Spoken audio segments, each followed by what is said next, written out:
நமக்கு வந்து நம்ப எதுக்காக வாழ்றோம்னா, நம்மளுடைய வாழ்க்கை வந்து நம்ம வாழ்ந்து, ஆண்டவர் வந்து நமக்காக இந்த செகண்ட் கமிங் ஆஃப் ஜீசஸோட மெயின் இது என்னன்னா, நம்ப இப்ப பிறக்கிறோம். நம்ப பாவத்துல வந்து நம்ப வாழ்ந்தாலும், நம்ப ஆண்டவர் வந்து நமக்காக வந்து, அவர பலியா கொடுத்து, நம்முடைய பாவத்தெல்லாம் அவர் வந்து நீக்கிட்டாரு.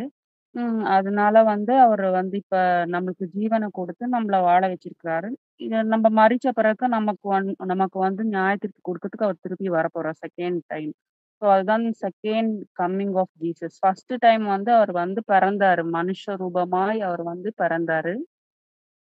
அவர் வந்து மனுஷன் தேவனுக்கு சமமா தான் இருந்தாரு. ஆனாலும் பிலிப்பியர் 2ஆம் அதிகாரத்துல போட்டிருக்கோம். அவர் தேவனுக்கு சமமா இருக்கிறார். ஆனாலும் அவர் வந்து நம்ம பூமியில மனுஷனா பிறக்கறதுக்காக, அவர் வந்து அவருடைய அந்த தேவனுக்கு சமமா இருக்கிறதையே விட்டு அவர தாழ்மைப்படுத்தி தான் நம்ம மனுஷ ரூபமாய் அவர் வந்து இந்த பூமிக்கு வந்தார். ஸோ அந்த மனுஷ ரூபமாய் வந்து நமக்காக பாடுகள அனுபவிச்சு, நமக்காக மரிக்கணுன்ட்டு தான் அவர் பூமிக்கே வந்தார். அது வந்து ஃபர்ஸ்ட் டைம் வந்தாரு. ஆனா இனிமே செகண்ட் டைம் வரப்போறது அதே மாதிரி வந்து தாழ்மையின் கோலமாய் அவர் வரப்போகிறது கிடையாது. அவர் வரப்போறது வந்து ராஜாதி ராஜாவாய் வரப்போறார். செகண்ட் டைம் வரப்போறார் ஜீசஸ். அதுதான் வந்து நம்ம ஃபர்ஸ்ட் கம்மிங் வந்து ஃபர்ஸ்ட் பொறந்துட்டு வந்தாரு.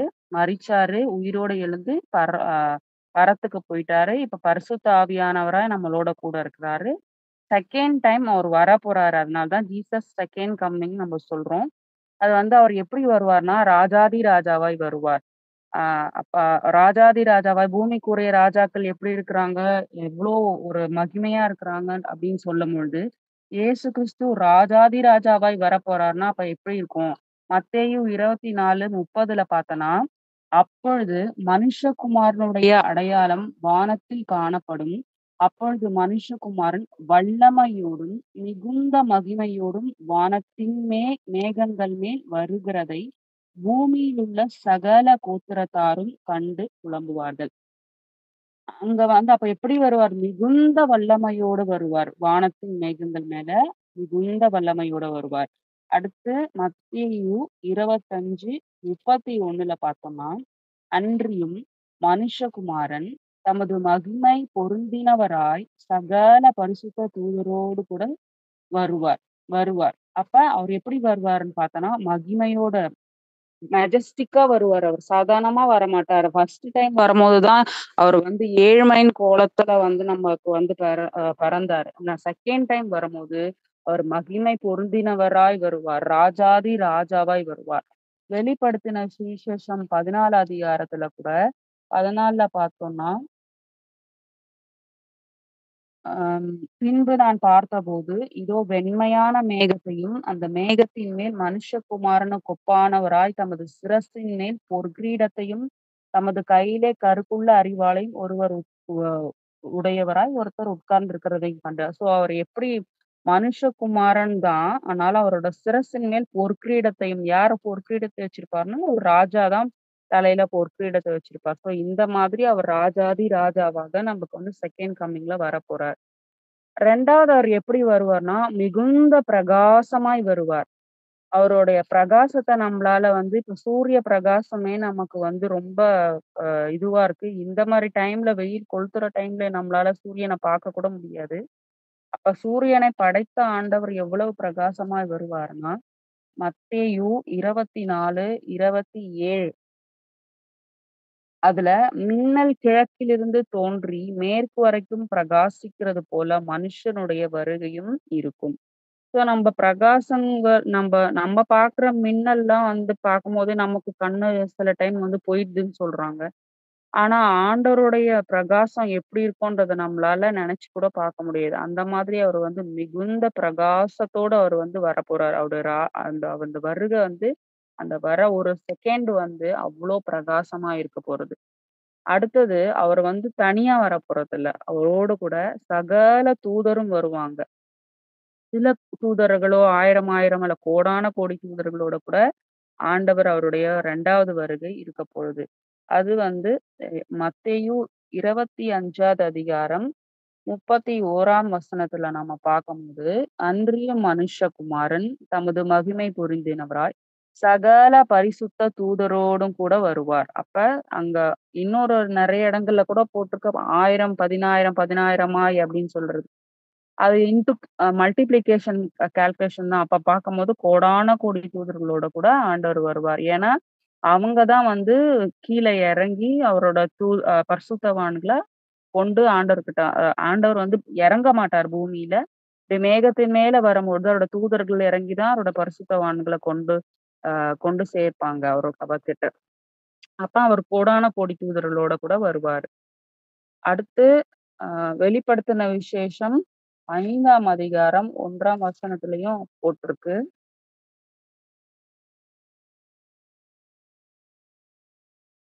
வெளிப்படுத்தல் அ 5ஆம் அதிகாரம் 11ஆம். பின்னும் நான் பார்த்தபோது சிங்காசனத்தையும் ஜீவன்களையும் மூப்பர்களையும் சூழ்ந்திருந்த அநேக தூதருடைய சத்தத்தை கேட்டேன். அவர்களுடைய இலக்கம் 10,000 10,000மாகவும் 1000 1000மாகவும் இருந்தது.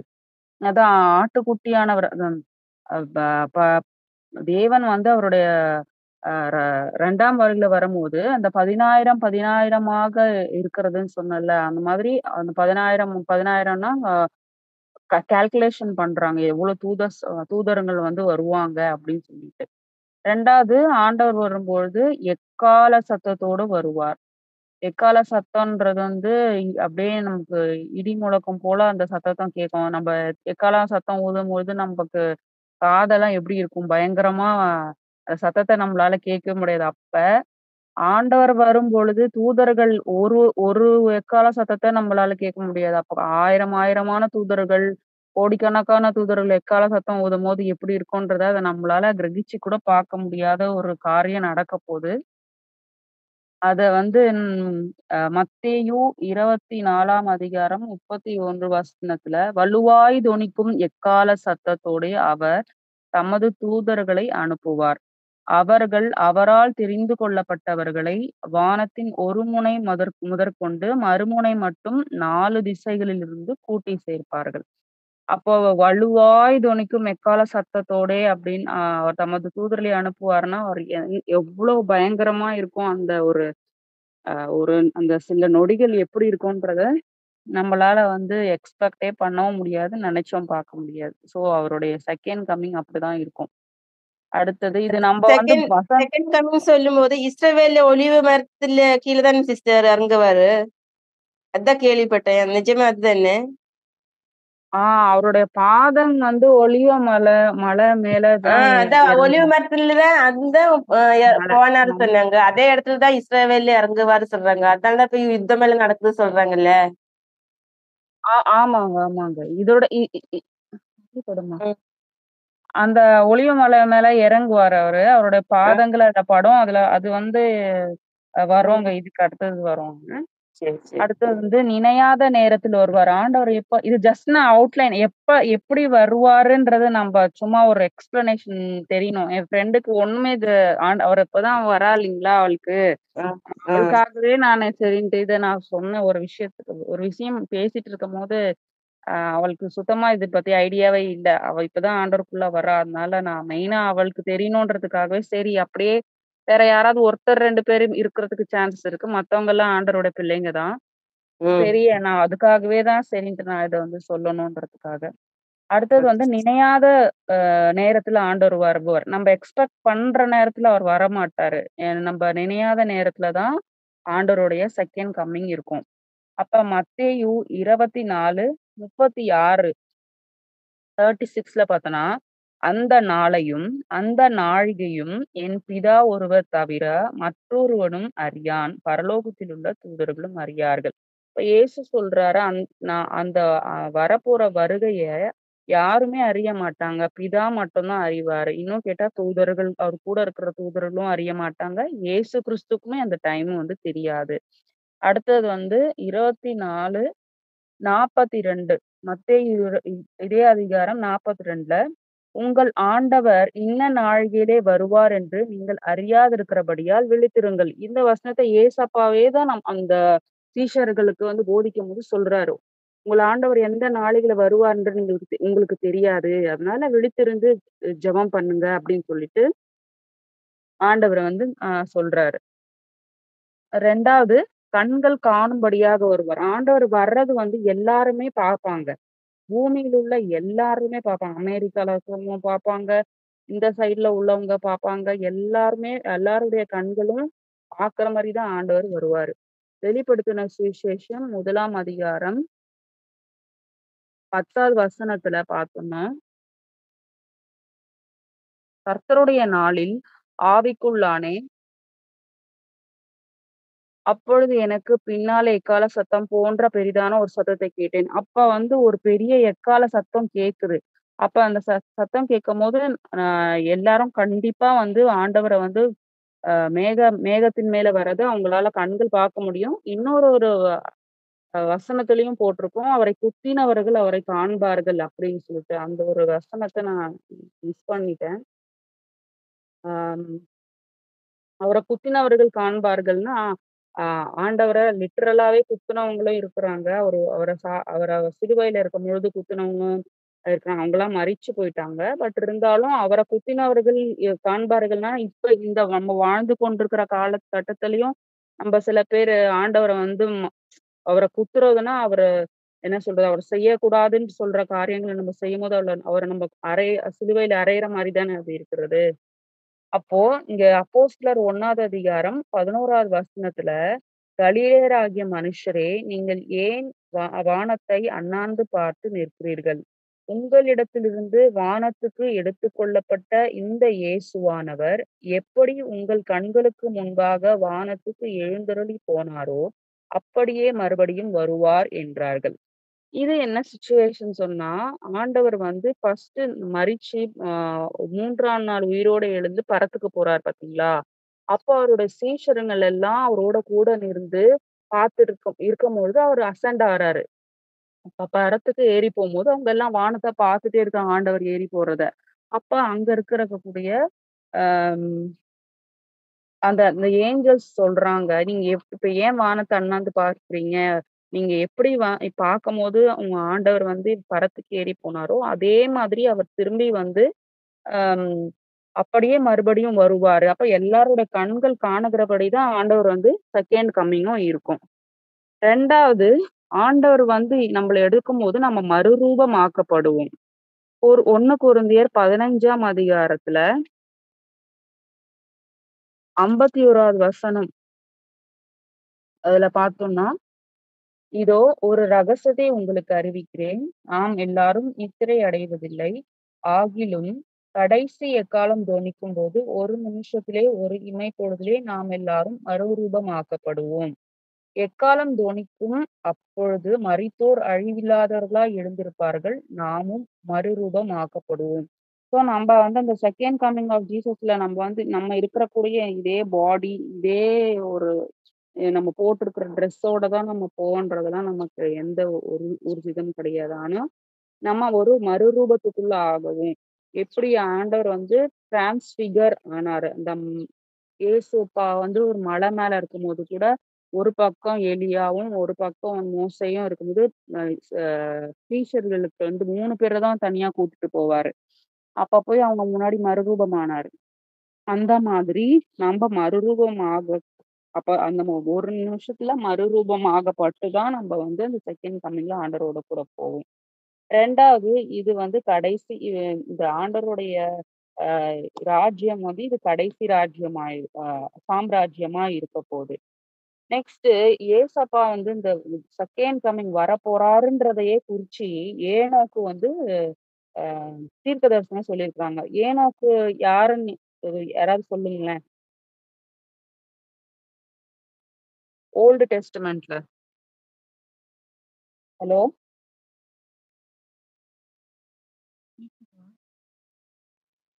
ஆண்டவரோட ஏனோக்கு ஆண்டவரோட தேவனோடு சஞ்சரித்துக் கொண்டிருந்தான். ஆமா. ஆன்டி கேக்குதுங்களா ஆன்டி நான் பேசுறது? நான் கேட்டுட்டு தான் இருக்கிறேன். ஏனோக்கு கர்த்தரோட சஞ்சரிச்சுட்டு இருந்தான். ஆ ஆமா ஆன்டி. ஸ்டார்ட்டிங்ல வந்து ஏனோக்கு வந்து அப்பதான் வந்து ஆண்டவர் வந்து மனுஷங்கள ஆதாம், ஏவாள படைச்சு கொஞ்சம் அதாவது சில வருஷங்கள் ஒரு அ ஆகும்போது ஏனோக்குன்ற ஒருத்தர் வராரு. அவர் ம். ஆண்டவரோட சஞ்சரித்ததுனால அவர் எடுத்துக்கொள்ளப்பட்டார். நம்ம அத வந்து எதுல பார்க்கலாம்னு சொன்னோம்னா, ஒன் பொருந்தியர் புஸ்தகத்திலயோ அதுலயோ வந்து அவரை பத்தி போட்டிருக்கும். விசுவாச பட்டியல்ல போடும்போது ஏனோக்கு மரணத்தை காணாதபடி எடுத்துக்கொள்ளப்பட்டான் அப்படின்னு சொல்லிட்டு. அவர் வந்து எவ்வளோ வருஷத்துக்கு முன்னாடி அவர் ஆண்டவரை குறிச்சு ஆம், யூதா எ- யூதா எழுதின சுவிசேஷத்துல ஏனோக்கு சொன்னதா யூதா வந்து போட்டிருப்பாரு. யூதா 1 1ஆம் அதிகாரம் 14, 15. ஆதாமுக்கு 7ஆம் தலைமுறையான ஏனோக்கும் இவைகளை குறித்து இதோ எல்லாருக்கும் நியாயத்தீர்ப்பு கொடுக்கிறதற்கும் அவர்களில் அவபக்தி உள்ளவர்கள் யாவரும் அவபக்தியாய் செய்து வந்த சகல அவபக்தியான கிரியைகளின் நிமித்தம் தமக்கு விரோதமாய் அவபக்தி உள்ள பாவிகள் பேசின கடின வார்த்தைகள் எல்லாவற்றின் நிமித்தமும் அவர்களை கண்டிக்கிறதற்கும் ஆயிரம் ஆயிரமான தமது பரிசுத்தவான்களோட கூட கர்த்தர் வருகிறார் என்று முன்னறிவித்தான். இது எவ்வளவு பெரிய நமக்கு வந்து ஒரு எபிரேயர் 11:5 இருக்கு. வித்தவுட் டெத் வந்து அவர் வந்து டேக்கன் இன்டு ஹெவன் அப்படின்னு சொல்லி. எபிரேயர் எபிரேயர் அதுதான் அது எபிரேயர்ன்றத நான் ஒண்ணு புரிஞ்சே சொல்றேன். எபிரேயர் 11ஆவது அதிகாரத்துல இருக்கும். வாசிக்கிறனா வாசிச்சுக்கோங்க. எபிரேயர் 11ஆவது அதிகாரத்துல ஏனோக்கு விசுவாசத்தினாலே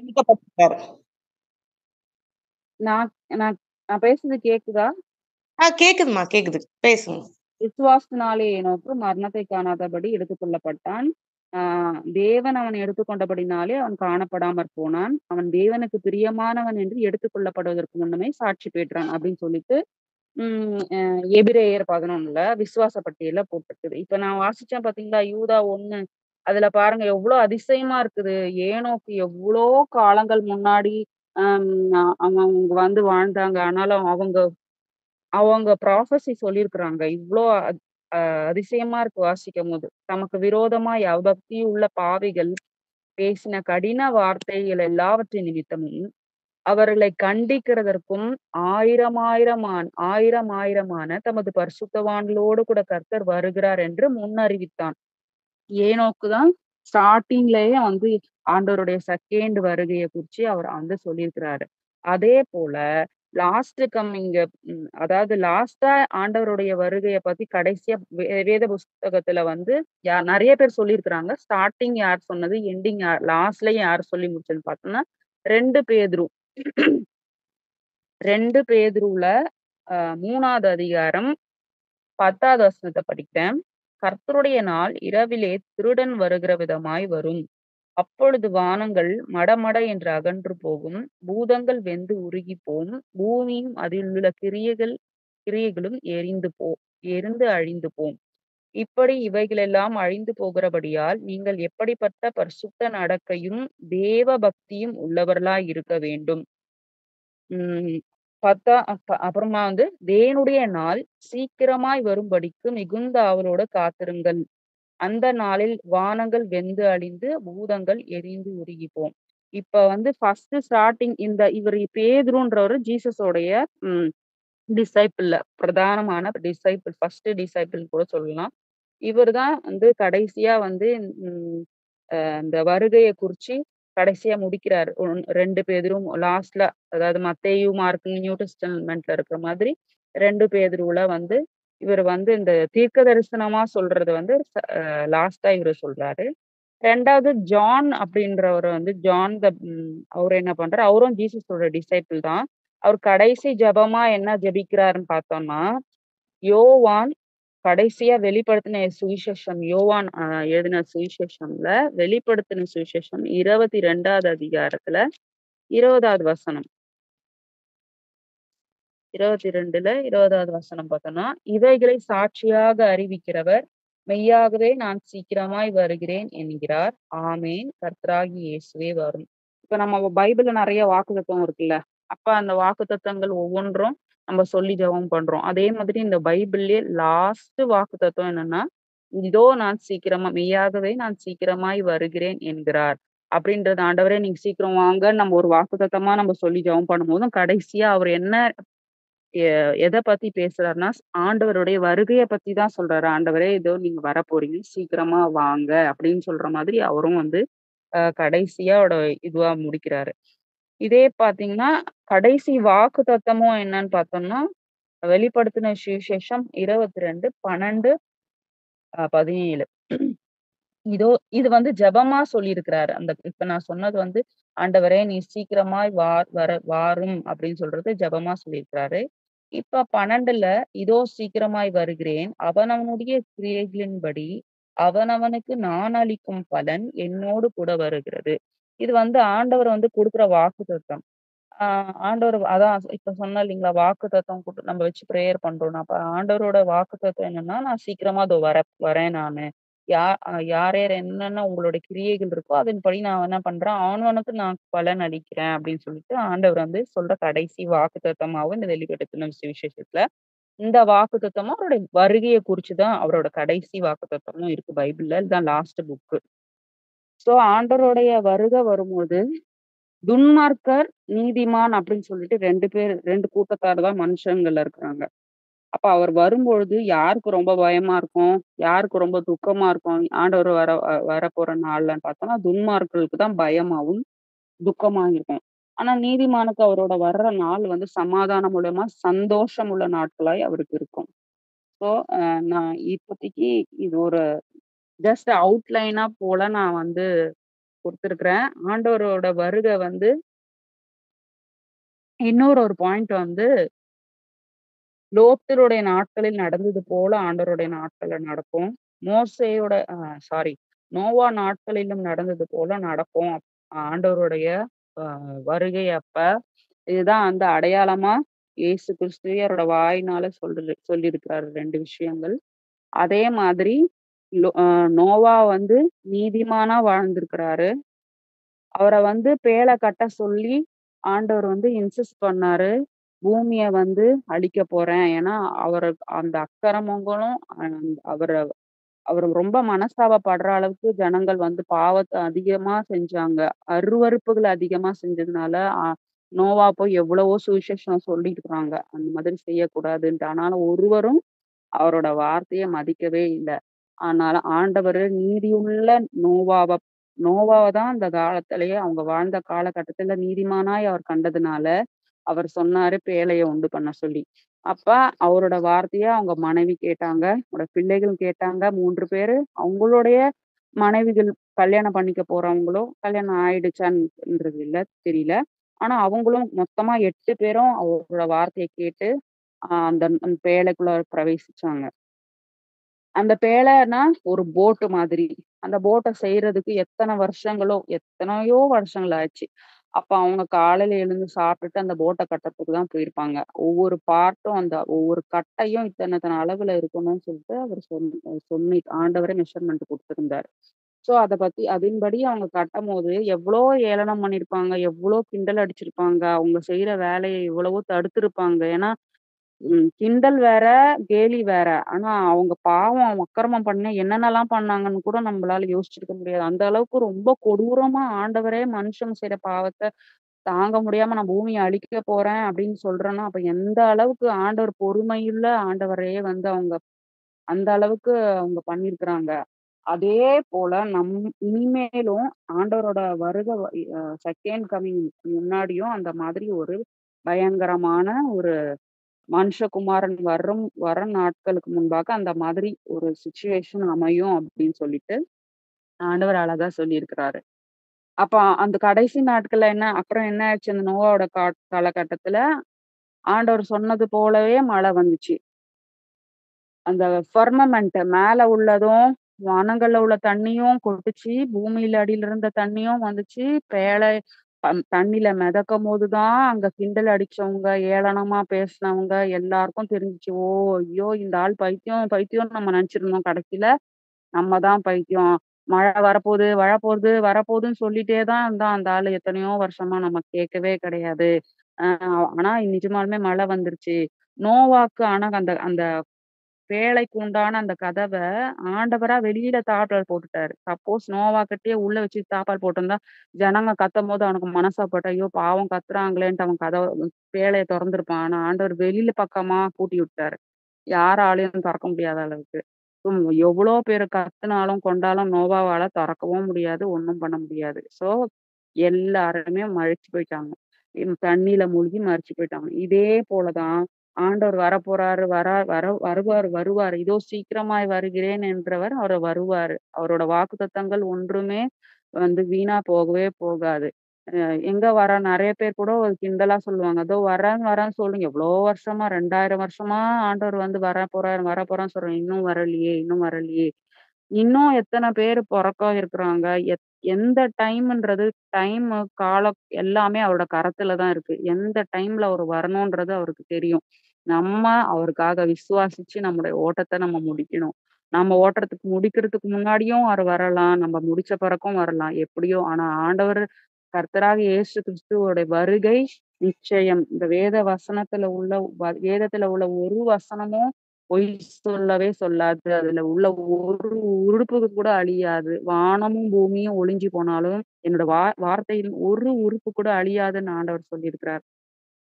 அதனால ஆண்டவர் வருகிறதுக்கு தாமதமா இருந்தாலும், அவரு எத்தனையோ பேர் நம்ப ஆண்டவருக்குள்ள இருந்தாலும் எவ்வளவோ பாவங்கள் செய்றோம், அக்கிரமம் செய்றோம். ஆனாலும் திரும்பி தப்பு செஞ்சாலும் நம்ம மன்னிப்பு கேட்கிறோம். ஆண்டவர் நமக்கு அதுக்கு உண்டான அ நமக்கு மன்னிப்ப தர வல்லவரா இருக்கிறாரு. நம்ப அ நம்ப நம்ம ஆண்டவருக்குள்ள திரும்பி நம்முடைய வாழ்க்கைய சீரமைச்சு நம்ம அவருக்குள்ள நம்ம ஜீவிப்போம். அது இல்லாம இன்னும் ரட்சிக்கப்படாம இருக்கிற எத்தனையோ ஆத்துமாக்களும் ஆண்டவருக்குள்ள ஏற்றுக்கொள்ளப்படணும். அப்ப ஆண்டவர் இன்னும் எத்தன பேர வச்சிருக்கிறாரோ, அவங்களெல்லாம் ரட்சிக்கப்பட்டா தானே அவரோட கணக்கு கால்குலேஷன் ஃபுல்லா வந்த பிறகு தானே அவர் வர முடியும். அதுக்குள்ள நம்ப ஏன் வரல நம்ப நம்ப அவர கேட்க முடியாதுல்ல. நம்பளே கேட்கிறோம்னா அவருக்கு தெரியாதா? அவர் வானத்தையும் பூமியும் உண்டாக்கின தேவன். இப்ப இது மாரி நெறைய பேரு கிண்டல்லாம் அடிப்பாங்க. இன்னும் காணோம். ரொம்ப நாளா சொல்லின்னு தான் இருக்கிறாங்க. ரொம்ப வருஷமா சொல்லின்னு இருக்கிறாங்கன்ட்டு. நமக்கு நம்பளோட அறிவு, நம்பளோட மூளை இந்த அளவுக்கு இவ்வளோ கேள்வி கேட்க தோணுதுன்னா, நம்மள படைச்ச ஆண்டவருக்கு தெரியாதா? எப்ப வரணும்? எப்ப அவரோட வருகை இருக்கும்ன்னு சொல்லிட்டு. அதனால ஆண்டவருக்கு எல்லாமே தெரியும். ஆ ஆண்டவர் எல்லாவற்றையும் நேர்த்தியாய் அதனதின் காலத்துல கரெக்ட்டா அவர் செய்து முடிக்க வல்லவரா இருக்கிறார். அவரோட வருகையில நம்ம எல்லாரும் போகணும். அதற்கு நம்மை ஆயத்தப்படுத்துவோம். 2வது இந்த 2வது வருகை வர்றதுக்கு முன்னாடி நெறைய இந்த பூகங்கபல் வ பூகங்கள் வ ம் அது அது அது என்ன சொல்றது? அது யார்? பூகம்பங்கள் ஆ பூகம் பூகம்பங்கள்மா. ம். பூகம்பங்க. பூகங்களா? பூ எர்த்க்யூக்கு சொல்லிட்டு சிஸ்டர். தமிழ் பூகம்பம் சரி. பூகம்பங்கள். யா. அந்த எர்த்குவேக் பூகங்கள் ஏதோ அது வருது. இது எல்லாமே நடக்கும்ன்ட்டு ஆண்டவர் எல்லாத்தையுமே பைபிள்ல போட்டிருக்காரு. நமக்கு டெக்னாலஜி வைஸா நமக்கு அந்த அளவுக்கு அப்டேட்டா இல்லனாலும், ஆண்டவர் எல்லாவற்றையும் பைபிள்ல முன்குறிச்சு போட்டிருக்கிறாரு. 2வது ஆண்டவரு வரப்போகிறாருன்னு அவர் சொல்லியிருக்காரு. ஜீசஸ் அங்க இருக்கிறாரு, இங்க இருக்கிறாரு, அங்க அற்புதம் செய்றாரு, இங்க அற்புதம் செய்றாருன்னா நம்பாதீங்கன்ட்டு அவரும் முன்னாடியே சொல்லி வச்சிருக்கிறாரு. ஸோ அவர் சொன்ன வசனங்கள மட்டும் நம்ம கைக்கொண்டனாலே நம்ம எப்படி வாழணும், எப்படி இருக்கணும்ன்றத நம்ம ஃபாலோ பண்ண முடியும். அ அ இந்த தருணத்த குடுத்த ஆண்டவருக்கு நான் ரொம்ப தேங்க்ஸ் சொல்றேன்.